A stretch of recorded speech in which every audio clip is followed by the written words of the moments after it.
Israel से इतनी बड़ी चूक कैसे हो गई? हमास के प्री प्लान्ड अटैक्स की भनक क्यों नहीं लगी?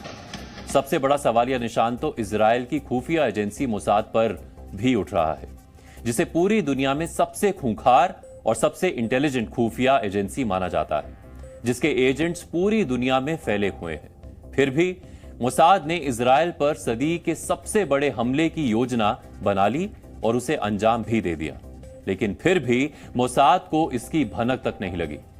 आखिर ऐसा कैसे हो गया? मोसाद ही नहीं, सवाल तो अमेरिकी खुफिया एजेंसी CIA पर भी उठ रहे हैं, क्योंकि अमेरिका को इजराइल का जिगरी दोस्त तक कहा जाता है। मोसाद और CIA के एजेंट्स कई बार जॉइंट ऑपरेशंस भी करते हैं।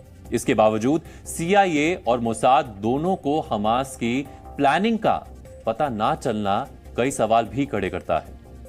कई जानकार तो यह भी कह रहे हैं कि इजराइल ने यह सब कुछ जानबूझकर होने दिया ताकि उसे हमास को खत्म करने का बहाना मिल जाए।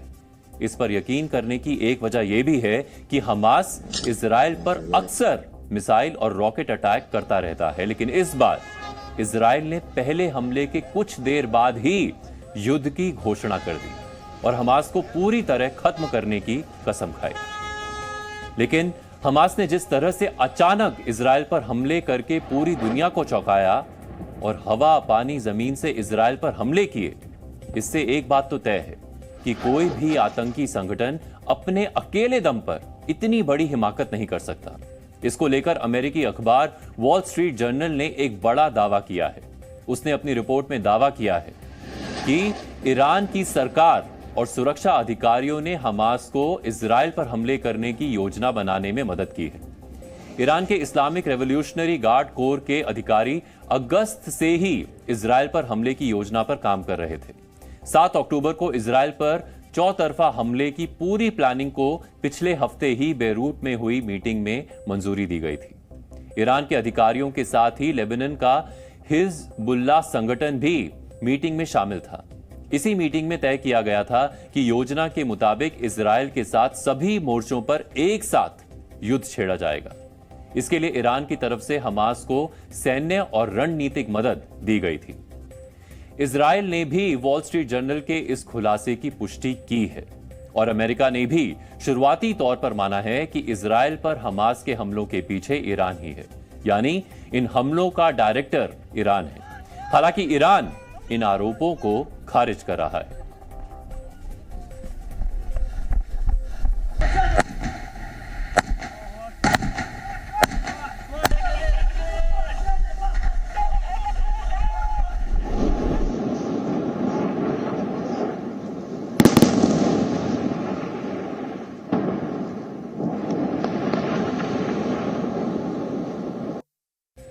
अब हमारे साथ सीधे वॉर जोन से मेरे सहयोगी विशाल पांडे जुड़ रहे हैं, जो इस वक्त एश्केलॉन शहर में मौजूद हैं, जहां से उन्होंने जो ग्राउंड रिपोर्ट भेजी है वो अभी थोड़ी देर पहले हमने आपको दिखाई थी।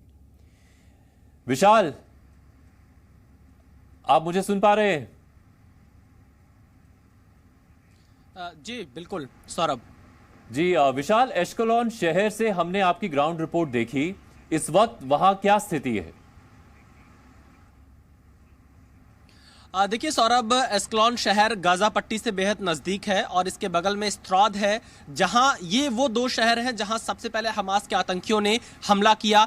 हमास के आतंकियों ने इन शहरों में घुसपैठ की और इसके अलावा इन शहरों पर ही सबसे ज़्यादा रॉकेट से हमले हुए हैं, जिसका असर दिखाई पड़ा है। ये क्योंकि बेहद करीब है गाजा पट्टी के और इसी वजह से इन इलाकों में हमने काफ़ी नुकसान देखा।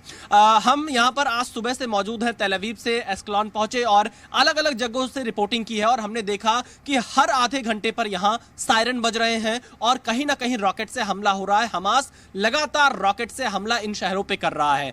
एक बार तो हमारे सामने मात्र 30 सेकंड ही थे जब हमें जाकर सुरक्षित बंकर में छिपना था और उस 30 सेकंड के दौरान ही रॉकेट से कई बार वहां पर हमले हुए। और देखिए, जो रॉकेट से हमले किए जा रहे हैं उसके कुछ टुकड़े इस तरह के यहां पर इस शहर में हमें गिरे हुए मिले, क्योंकि हम बेहद नजदीक खड़े हुए थे। हमने पहले अपने आप को सुरक्षित किया और फिर हमने देखा ये कोई मामूली ऐसे कोई बहुत ही लोकल टाइप का मटेरियल हमको नहीं लगता है जो हमने कुछ और लोगों को दिखाया। यहाँ पर उनका ये मानना है कि कहीं ना कहीं कुछ देशों का समर्थन हमास को हो सकता है ऐसे उपकरण मुहैया कराने के लिए जिसका इस्तेमाल इस रॉकेट में किया जा रहा है। दूसरे फ्रंट पर भी इजराइल के सामने चुनौती है क्योंकि लेबनान से हिजबुल्लाह के आतंकी संगठन ने भी मोर्चा खोल रखा है। हालांकि अब से थोड़ी देर पहले यह खबर आई है कि इजराइल ने लेबनान में एयर स्ट्राइक किया है उन जगहों पर जो हिजबुल्लाह के आतंकी पोस्ट हमास हैं। ने इतना बड़ा तो हमला आप ये कर समझ दिया सकते हैं, सौरभ, कि और इससे इजराइल मिडिल की ईस्ट पर खुफिया पूरा असर एजेंसी पड़ेगा। मोसाद को पता भी नहीं चला।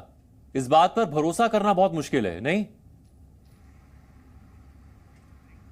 बिल्कुल देखिए, क्योंकि मोसाद को दुनिया की बेस्ट इंटेलिजेंस एजेंसी के तौर पे जाना जाता है और मोसाद को अगर इसकी भनक नहीं लग पाई तो ये पूरी दुनिया में चर्चा का विषय बना हुआ है कि आखिरकार 5000 रॉकेट दागे गए। आयरन डोम जिसके लिए इजराइल ने अभी हाल फिलहाल में ही उसके सिक्योरिटी उपकरण को और ज्यादा मजबूत किया था, आखिर वो कहां पर विफल रह गया? क्या कोई साइबर अटैक भी इजराइल के ऊपर हुआ था? क्योंकि इस बात की भी आशंका जताई जा रही है कि साइबर अटैक भी हुआ हो सकता है जिसकी वजह से इजराइल को इस तमाम चीजों की जानकारी नहीं मिल पाई। और इसके अलावा जो इनपुट्स क्या मोसाद को नहीं मिल पाया, इजराइल की अन्य एजेंसियों को नहीं मिल पाया, और ये युद्ध सौरभ लंबा चलने की उम्मीद है क्योंकि दो बड़े महत्वपूर्ण पहलू यहां पर देखने को मिल रहे हैं। ईरान हमास का समर्थन कर रहा है, ईरान हिजबुल्लाह का समर्थन कर रहा है। साउथ में हमास इजराइल को चुनौती दे रहा है तो नॉर्थ में लेबनान की तरफ से हिजबुल्लाह यहां पर इजराइल को चुनौती दे रहा है। हालांकि कई ऐसे देश हैं, चाहे वो सऊदी अरब हो, यूएई हो, मिस्र हो, ओमान हो, ये तमाम देश यहां पर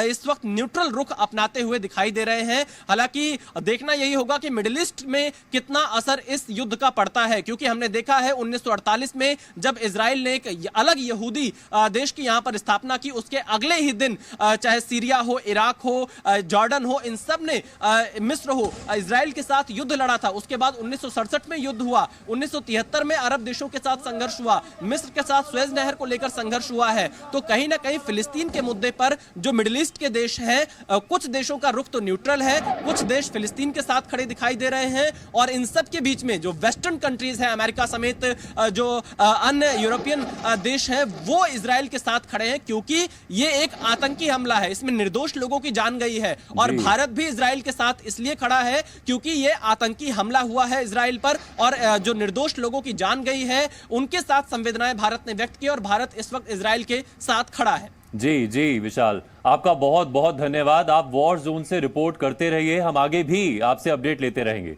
लेकिन प्लीज अपना ध्यान रखिएगा।